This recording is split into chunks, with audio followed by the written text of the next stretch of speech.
In a region known for its beautiful mountain surroundings, our vibrant arts community makes the Allegheny Highlands a more colorful place to live and visit. Our passion for the arts is endless, and it's uniquely Allegheny.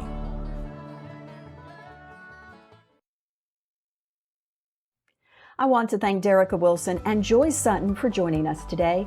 And remember, if you see a missing person flyer, pay close attention to the face, even if that person is not from your area.